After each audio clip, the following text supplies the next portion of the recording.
ഇനി ഒരിക്കലും ആവർത്തിക്കാനിടയില്ലാത്ത ഒരു നിസ്തുല മുഹൂർത്തമാണെന്ന് ആദ്യമേ പറയട്ടെ.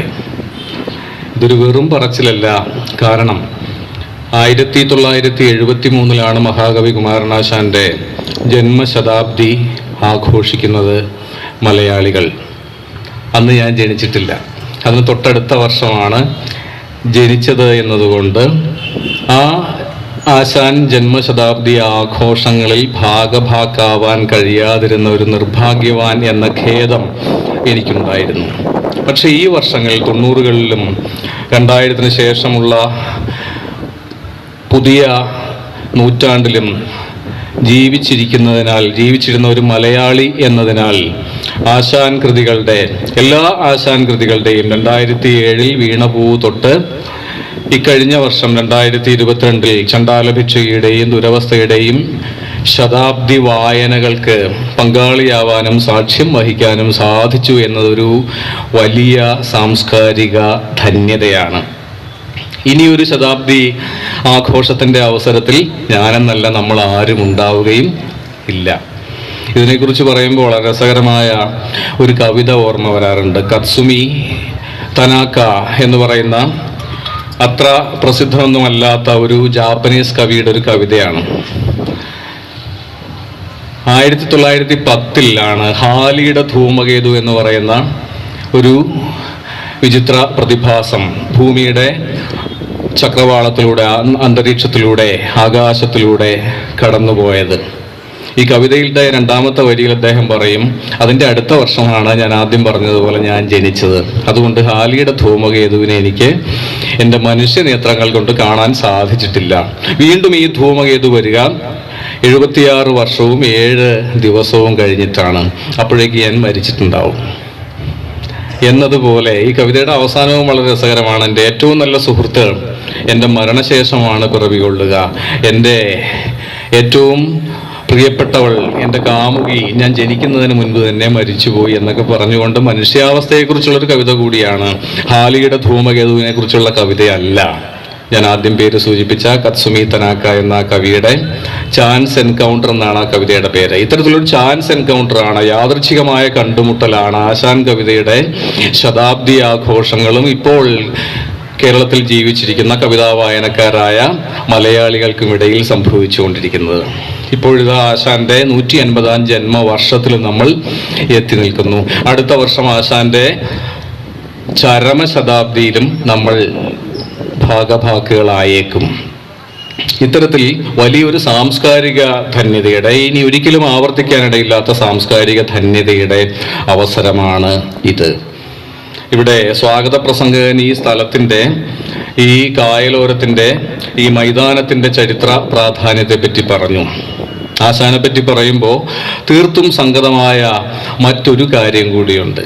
ഒരിക്കലും നമ്മൾ വിസ്മരിക്കരുതാത്ത വലിയ ചരിത്ര പ്രാധാന്യമുള്ള, വലിയ സാംസ്കാരിക പ്രാധാന്യമുള്ള, ഒരുപക്ഷെ ആശാൻ കവിതയെ കൂടി നിർമ്മിക്കുകയും നിർണയിക്കുകയും ചെയ്ത ഒരു ചരിത്ര സംഭവത്തിൻ്റെ ഉപ്പ് പുരണ്ട കാറ്റാണ് നമ്മളിപ്പോൾ ശ്വസിക്കുന്നത്. ഈ കായലിലാണ് കൃത്യമായും 110 വർഷങ്ങൾക്ക് മുൻപ് 1913 ഏപ്രിൽ മാസം 21-ാം തീയതി, അത് നാളെയാണ്, ഈ 110-ാം വാർഷികം കായൽ സമ്മേളനം എന്ന ആ ഉജ്ജ്വലമായ ചരിത്ര സംഭവം ഇതേ കായലിലാണ് 110 വർഷങ്ങൾക്ക് മുൻപ് ഒരു ഏപ്രിൽ 21-ാം തീയതി. കൃത്യമായും 110 വർഷം തികയുന്നു ആ ചരിത്ര സംഭവത്തിന്. അവർണർക്ക്, ദളിതന്, അധകൃതന് കരയിൽ സമ്മേളിക്കാനാവില്ലെങ്കിൽ ഞങ്ങൾ കായലിൽ സമ്മേളിക്കും, അല്ലേ? കര അല്ലാത്ത ഒരിടത്ത് വെച്ച്, ജലത്തിൽ വെച്ച്, ജലത്തിന് ജാതിയില്ല എന്ന് പ്രഖ്യാപിച്ചുകൊണ്ട് ഞങ്ങൾ ഈ കായലിൽ സമ്മേളിക്കും എന്ന് പണ്ഡിറ്റ് KP കറുപ്പനും കൃഷ്ണാദി ആശാനും പ്രഖ്യാപിക്കുകയും സാക്ഷാത്കരിക്കുകയും ചെയ്ത ആ വിപ്ലവ മുഹൂർത്തത്തിന് സാക്ഷ്യം വഹിച്ച കായലാണ്. ആ കായലിൽ നിന്ന് വരുന്ന ഉപ്പുകാറ്റേറ്റുകൊണ്ടാണ്, ചരിത്രത്തിൻ്റെ ഉപ്പുകാറ്റേറ്റുകൊണ്ടാണ് നമ്മൾ ഇവിടെ നിന്നുകൊണ്ട് കുമാരനാശാന്റെ ചണ്ഡാലഭിക്ഷുകയെ പറ്റി, ശതാബ്ദിയിൽ പിന്നിടുന്ന ചണ്ഡാലഭിക്ഷുകയെ പറ്റി ഈ ഏപ്രിൽ മാസം 20-ാം തീയതി സംസാരിക്കുന്നത്. ജലത്തിന് ജാതിയില്ല എന്ന് പറയാനുള്ള മറ്റൊരു ശ്രമമായിരുന്നു ആശാന്റെ ചണ്ഡാലഭിക്ഷുകിയും എന്ന് നമുക്കറിയാം.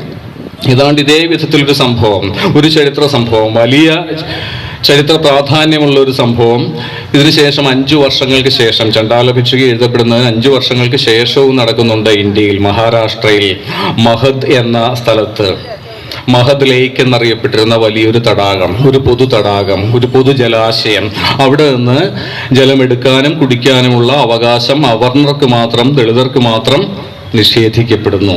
അതിനെതിരായി അംബേദ്കർ ഒരു വലിയ സമ്മേളനം, ഒരു സത്യാഗ്രഹം സംഘടിപ്പിക്കുന്നു മഹദ് ലേക്കിന്റെ കരയിൽ. വലിയ ഒരു പ്രഭാഷണത്തിന് ശേഷം അംബേദ്കർ ആ തടാകത്തിലേക്ക് ഇറങ്ങുന്നു, ഒരു കൈക്കുമ്പിൾ ജലം കോരി കുടിക്കുന്നു. അതിന് പിന്നാലെ ആയിരക്കണക്കായ അവർണ ജനങ്ങൾ തങ്ങളുടെ നേതാവ് ചെയ്തത് തന്നെ ചെയ്യുന്നു. ഒരു കുമ്പിൾ ജലം ഒരു തടാകത്തിൽ നിന്ന് കോരി കുടിച്ചുകൊണ്ട് അംബേദ്കർ സൃഷ്ടിച്ച ആ വിപ്ലവം 1927 മാർച്ച് മാസത്തിലായിരുന്നു. ഇതിന് രണ്ടിനും ഇടയിലാണ് കുമാരനാശാന്റെ ചണ്ഡാല ഭിക്ഷുകിയുടെ ആവിർഭാവ മുഹൂർത്തം. 1922 ഡിസംബർ മാസത്തിലായിരിക്കണം അത്. കാരണം ചിങ്ങമാസത്തിൽ താൻ ദുരവസ്ഥ എഴുതുന്നതായും ആ വർഷം അവസാനം ചണ്ഡാല ഭിക്ഷുകി എന്നൊരു സഹോദര കാവ്യം എഴുതി പ്രസിദ്ധീകരിക്കുന്നതായും ഈ കൃതികളുടെ മുഖവുരയിൽ ആശാൻ പറയുന്നുണ്ട്. ഇന്നിപ്പോ നമ്മുടെ രാജ്യ തലസ്ഥാനത്ത് ഗ്ലോബൽ ബുദ്ധിസ്റ്റ് സമ്മിറ്റ് എന്ന ഒരു ആഗോള ബുദ്ധമത സംഗമം നടക്കുന്നുണ്ട്. അവിടെ എന്തെല്ലാം ചർച്ച ചെയ്യപ്പെട്ടാലും, എന്തെല്ലാം പ്രബന്ധങ്ങൾ അവതരിപ്പിക്കപ്പെട്ടാലും അവയിലൊന്നുമില്ലാത്ത ബുദ്ധമതത്തിന്റെ ജാതി വിരുദ്ധത എന്ന ഇക്കാലവും പ്രസക്തമായ ആ മഹാസന്ദേശം മലയാളി വായിച്ചു തുടങ്ങിയിട്ട്, അനുഭവിച്ചു തുടങ്ങിയിട്ട്, അത് മലയാളിയുടെ അനുഭൂതികളുടെ ഭാഗമായി മാറിയിട്ട് ജലത്തിന്റെ രാഷ്ട്രീയം, ജലത്തിന്റെ ജാതി വിരുദ്ധ രാഷ്ട്രീയം മലയാളിയുടെ അനുഭൂതി ജീവിതത്തിന്റെ ഭാഗമായി മാറിക്കഴിഞ്ഞിട്ട് 100 വർഷമാകുന്നു എന്ന് കൂടിയാണ് നമ്മൾ ചണ്ഡാല ഭിക്ഷുകിയുടെ ശതാബ്ദി പിന്നിടുന്നു എന്ന് പറയുന്നതിൻ്റെ അർത്ഥം. നമ്മുടെ വിഷയം സ്ഥലവും ജലവും ചണ്ഡാല ഭിക്ഷുകിയിൽ എന്നാണ്. ചണ്ഡാല ഭിക്ഷുകിയിലെ 2 കേന്ദ്ര പ്രമേയങ്ങളാണ്, 2 കേന്ദ്ര അനുഭവങ്ങളാണ് സ്ഥലവും ജലവും. അപ്പോൾ വേണമെങ്കിൽ ചോദിക്കാം, മറ്റ് ആശാൻ കൃതികളിലൊന്നും സ്ഥലം പ്രധാനമല്ലേ?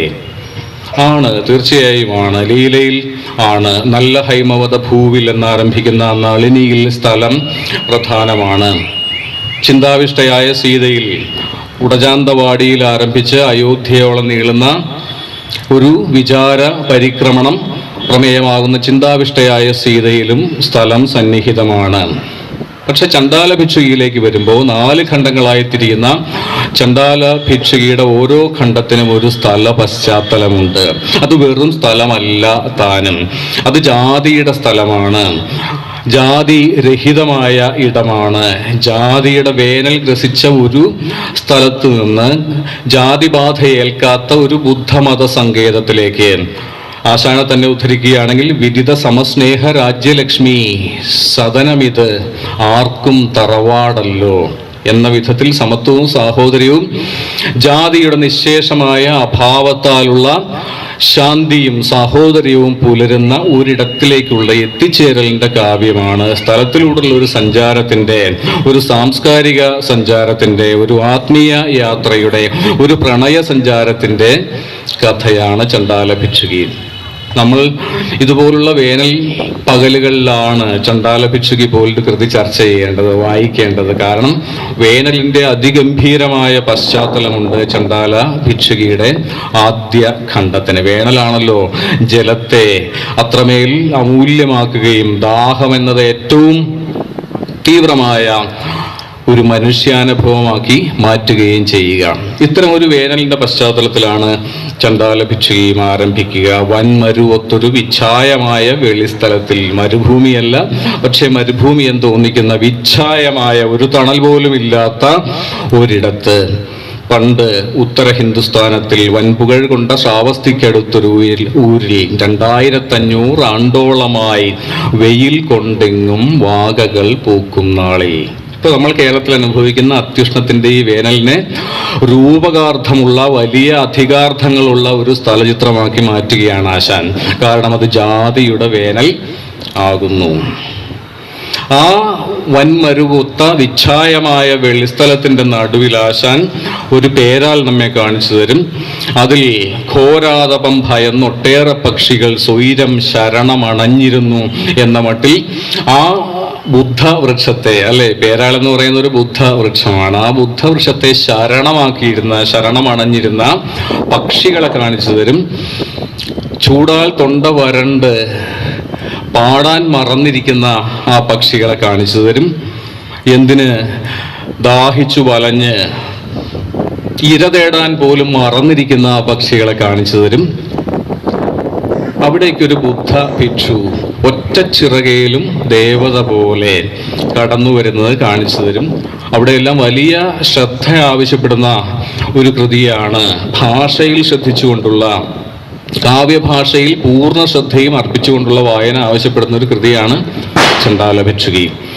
ഈ വരവിനെ വർണ്ണിക്കുമ്പോൾ ആശാൻ പറയുന്നുണ്ട്, കിഴക്ക് നിന്ന് പെരുവഴി വിട്ട് ഒരു ഊരുപാതയിലൂടെയാണ് ആനന്ദ ഭിക്ഷു വന്നത് എന്ന്. പെരുവഴിയിലൂടെ അല്ല, പൊതുവഴി വിട്ട്, പെരുവഴി വിട്ട് ഒരു ഊരുപാത, ഊടുപാതയുമല്ല, ഊരുപാത. ആ ഊര് അധകൃതരുടെ ഊരാണ്. എല്ലാവർക്കും സഞ്ചാര സ്വാതന്ത്ര്യമില്ലാത്ത പെരുവഴി വിട്ട്, പൊതുവഴി വിട്ട്, ജാതിയുടെ ഇടത്തിലേക്ക്, അവർണരുടെ ഇടത്തിലേക്ക്, ഒരു ഊരിലേക്ക്, ഊരുപാതയിലൂടെ അതാ ഒരു ഭിക്ഷു ഒറ്റച്ചിറകയിലും ദേവതയെ പോലെ കടന്നു വരുന്നു. ഇങ്ങനെ ജാതിയുടെ വേനൽ ബാധിച്ച, അങ്ങനെ തരിശായി തീർന്ന, അങ്ങനെ പാടാൻ മറന്ന പക്ഷികളും ഇര തേടാൻ മറന്ന പക്ഷികളും ശരണമണഞ്ഞിരിക്കുന്ന ഒറ്റ പേരാൽ മരം മാത്രം ഉള്ള, അതിനെ ഒറ്റ മരക്കാട് എന്നാണ് ആശാൻ വിശേഷിപ്പിക്കുക. ഒറ്റ മരമേ ഉള്ളൂ എങ്കിലും അതൊരു കാടായിരുന്നു, അതൊരൊറ്റ മരക്കാടായിരുന്നു എന്ന്.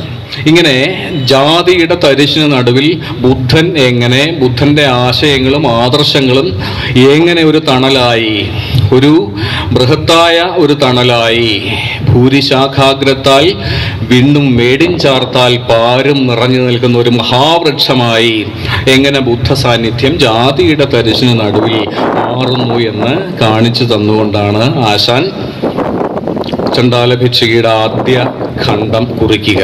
ഇവിടെ ഞാൻ ഈ വിവരണം തന്നപ്പോൾ നിങ്ങൾ വിചാരിക്കുന്നുണ്ടാവും, ഒരുപക്ഷെ ഒരു കഥാപ്രസംഗകൻ ചണ്ഡാല ഭിക്ഷുകിയെ അവതരിപ്പിച്ചിരുന്നെങ്കിൽ ഇങ്ങനെയാണ്, ഏകദേശം ഇങ്ങനെയാണ്. ഞാൻ കഥാപ്രസംഗകനല്ല. സമർത്ഥനായ, അനുഗ്രഹീതനായ ഒരു കലാകാരൻ അങ്ങനെ ചെയ്തിരുന്നുവെങ്കിൽ ആദ്യം ഈ സ്ഥലചിത്രം അവതരിപ്പിക്കുകയും അവിടേക്ക് കഥാപാത്രങ്ങളെ ആനയിക്കുകയും അവരുടെ കണ്ടുമുട്ടലിൽ നിങ്ങളുടെ ശ്രദ്ധ, ശ്രോതാക്കളുടെ ശ്രദ്ധ കേന്ദ്രീകരിക്കുകയും ചെയ്തുകൊണ്ട് കഥ പറഞ്ഞു തുടങ്ങുമായിരുന്നു. ഈ ഒരു കഥാപ്രസംഗ ഘടന ചണ്ഡാല ഭിക്ഷുകിയെ സംബന്ധിച്ച് വളരെ പ്രധാനമാണ്. കാരണം കേരളത്തിലെ ആദ്യത്തെ കഥാപ്രസംഗമായിരുന്നു ചണ്ഡാല ഭിക്ഷുകി. അങ്ങനെ ഒരു സാംസ്കാരിക പ്രാധാന്യം കൂടി, ചരിത്ര പ്രാധാന്യം കൂടി ഈ ആശാൻ കൃതിക്ക് ഉണ്ട്.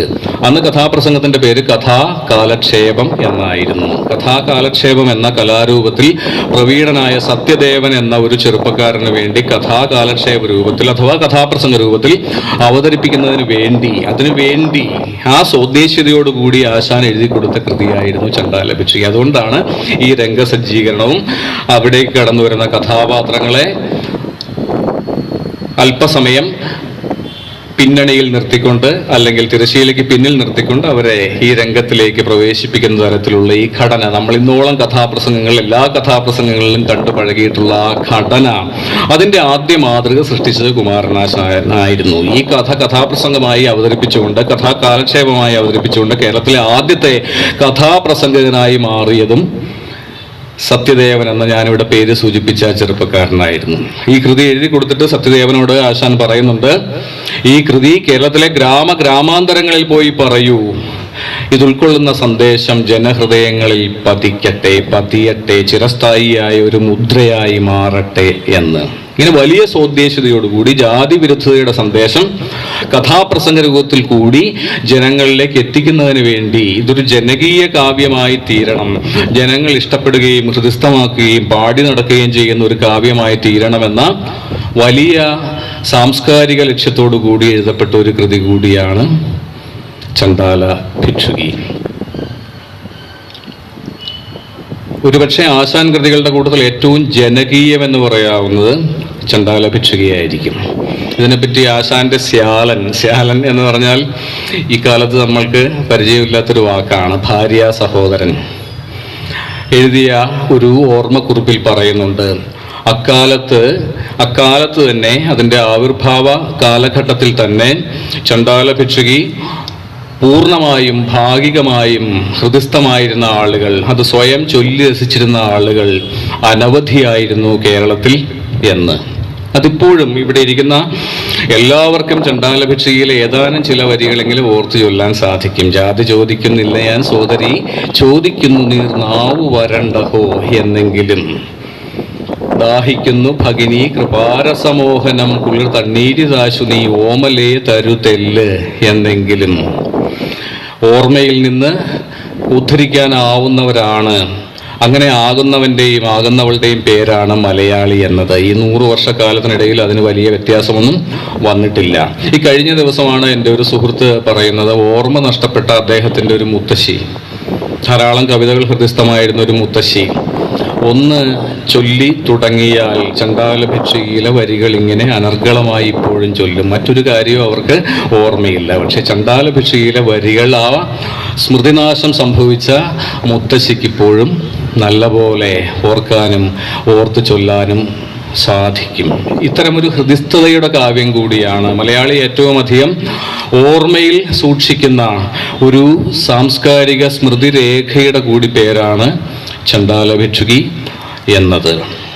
അതിന് സവിശേഷമായ ചില കാരണങ്ങളുമുണ്ട്. അതിലൊന്ന് മാത്രമാണ് ഞാനിവിടെ സൂചിപ്പിച്ചത്. സത്യദേവൻ എന്നൊരു കലാകാരൻ കേരളത്തിലെ ആദ്യത്തെ കഥാപ്രസംഗമായി ചണ്ഡാല ഭിക്ഷുകിയെ ആവിഷ്കരിക്കുന്നു. പിന്നീടുള്ള പതിറ്റാണ്ടുകൾ കഥാപ്രസംഗം മലയാളിയുടെ ഏറ്റവും വലിയൊരു രാഷ്ട്രീയ ആയുധമായി, ഒരു സാംസ്കാരിക ഉപകരണമായി മാറുകയും വി സാംബശിവനെ പോലെ, കെടാമംഗലം സദാനന്ദനെ പോലെ ഉജ്ജ്വലരായ വലിയ സാമൂഹിക രാഷ്ട്രീയ പ്രതിബദ്ധതയുള്ള കഥാപ്രസംഗകർ ആ കലയെ അതിൻ്റെ തികവിലെത്തിക്കുകയും ചെയ്ത ഒരു ചരിത്രവും നമുക്ക് അറിയാം. അതിൻ്റെ ബീജാവാപ മുഹൂർത്തമായിരുന്നു സത്യദേവന്റെ കയ്യിൽ ചണ്ഡാല ഭിക്ഷുകി എന്ന കാവ്യം എഴുതി കൊടുത്തതിന് ശേഷം ആശാൻ പറഞ്ഞ ഈ വാക്യങ്ങൾ. ഇത് കേരളത്തിലെ ഗ്രാമാന്തരങ്ങളിൽ പോയി പറയൂ, അത് ജനങ്ങളുടെ ഹൃദയങ്ങളിൽ ആഞ്ഞു പതിക്കട്ടെ, ആഴത്തിൽ പതിക്കട്ടെ എന്ന്. ഈ ജനപ്രിയതയുടെ മറ്റൊരു മാനം കൂടി നമ്മൾ ഈ കൃതിയുടെ ശതാബ്ദി വായനകളിൽ ഓർമ്മിച്ചേ തീരൂ. അത് സംസ്കൃത വൃത്തങ്ങളിലും സംസ്കൃത ഭാഷയിലും സംസ്കൃത പദനിബിഡമായ കാവ്യഭാഷയിലും വലിയ പ്രതിപത്തി ഉണ്ടായിരുന്ന കുമാരനാശാൻ. ആശാനെ പറ്റി ഇന്ന് ഒരിടത്ത് വായിച്ചത്, അദ്ദേഹം 30 സംസ്കൃത വൃത്തങ്ങളിലും 15 ദ്രാവിഡ വൃത്തങ്ങളിലും കവിതകൾ എഴുതിയെന്നാണ്. 30 വൃത്തങ്ങൾ, സംസ്കൃത വൃത്തങ്ങളുടെ പാതിയോളം വരുന്ന ദ്രാവിഡ വൃത്തങ്ങളെ ആശാൻ ഉപയോഗിച്ചിട്ടുള്ളൂ. തൻ്റെ ആദ്യ കൃതികളെല്ലാം സംസ്കൃത വൃത്തങ്ങളിലാണ് ആശാൻ എഴുതിയിട്ടുള്ളത്. 1903 ശ്രീബുദ്ധ പരിഭാഷപ്പെടുത്താൻ തുടങ്ങുമ്പോഴാണ് ആദ്യമായൊരു ദ്രാവിഡ വൃത്തത്തിൽ കേകയിലോ കാകടിയിലോ മഞ്ചരിയിലോ ആശാൻ കൈവയ്ക്കുന്നത്. അത്തരമൊരു കവി, ശാർദൂല വിക്രീഡിതം പോലുള്ള ദീർഘമായ പ്രൗഢമായ സംസ്കൃത വൃത്തത്തിൽ പ്രചോദനം പോലൊരു കാവ്യം രചിച്ചിട്ടുള്ള കവി, തൻ്റെ ലീലയും നളിനിയും വീണപൂവ് വസന്തത്തില് എന്ന സംസ്കൃത വൃത്തത്തിലാണ് എന്ന് നമുക്കറിയാം. ആശാന്റെ മുദ്ര പതിഞ്ഞിട്ടുള്ള ഒരു വൃത്തമാണ്. ചിന്താവിഷ്ടയായ സീത വിയോഗിനി എന്ന സംസ്കൃത വൃത്തത്തിലാണ് എന്ന് നമുക്ക് അറിയാം. ഇങ്ങനെ എഴുതി വന്നിരുന്ന ഒരു കവി പെട്ടെന്ന് മറ്റൊരു ഭാഷാപാകത്തിലേക്കും മറ്റൊരു കാവ്യഭാഷാ പരിചരണ രീതിയിലേക്കും ചുവടുമാറുന്നതാണ് നമ്മൾ ചണ്ഡാല ഭിക്ഷുകിയിൽ കാണുക. ഈ 4 ഖണ്ഡങ്ങളിൽ മലയാളിക്ക് ഏറ്റവും അഭിമതമായി, ഏറ്റവും പരിചിതമായ, മലയാളിയുടെ രക്തത്തിൻ്റെ ഭാഗമായി തീർന്ന 4 വൃത്തങ്ങൾ ആശാൻ ഉപയോഗിക്കുന്നു. നമ്മൾ ഏത് അബോധത്തിലും നമ്മെ തൊട്ടുണർത്തുന്ന നമ്മുടെ ഗോത്ര സ്മൃതികളെ പോലും ഗാഠമായി സ്പർശിക്കുന്ന 4 വൃത്തങ്ങൾ. നമ്മളിവിടെ ചർച്ച ചെയ്യുന്ന ആദ്യ ഖണ്ഡത്തിൻ്റെ വൃത്തം മഞ്ചരിയാണ്. മഞ്ചരി എന്നാൽ മലയാളത്തിലെ ആദ്യ മഹാകാവ്യത്തിൻ്റെ, കൃഷ്ണഗാഥയുടെ, കൃഷ്ണപ്പാട്ടിൻ്റെ വൃത്തമാണ്. താരാട്ടിൻ്റെ ഈണമാണ്. അത് കേട്ടാൽ മലയാളിയുടെ മനസ്സും ചെവിയും അവിടേക്ക് തിരിയുമെന്ന് ആശാൻ അറിയാമായിരുന്നു. മഞ്ചരി. രണ്ടാമത്തെ ഖണ്ഡത്തിലേക്ക് എത്തുമ്പോൾ പാന എന്ന മറ്റ് ഒരു വൃത്തം, മലയാളിയുടെ ഒരു അഭിമത വൃത്തം, ഒരു പരിചിത വൃത്തം. മൂന്നാം ഖണ്ഡത്തിൻ്റെ വൃത്ത സ്വീകരണം അതിനേക്കാൾ വിശേഷമാണ് എന്ന് ഞാൻ കരുതുന്നു. കാരണം മലയാളിയുടെ ആത്മതാളം ഉള്ളടങ്ങിയിട്ടുള്ള ഒരു വൃത്തമാണ്. ഏതാണത് എന്ന് ചോദിച്ചാൽ കവിത വായിക്കാത്തവരും പറയും മാവേലി നാടുവാണിയിടും കാലം എന്ന മാവേലി എന്നുകൂടി പേരുള്ള മാവേലി പാട്ടിൻ്റെ വൃത്തം. ഇതേ വൃത്തം ഉപയോഗിച്ചാണ് പിന്നീട് ചങ്ങമ്പുഴ രമണനിലെ ആദ്യ ഖണ്ഡം എഴുതി മലയാളിയെ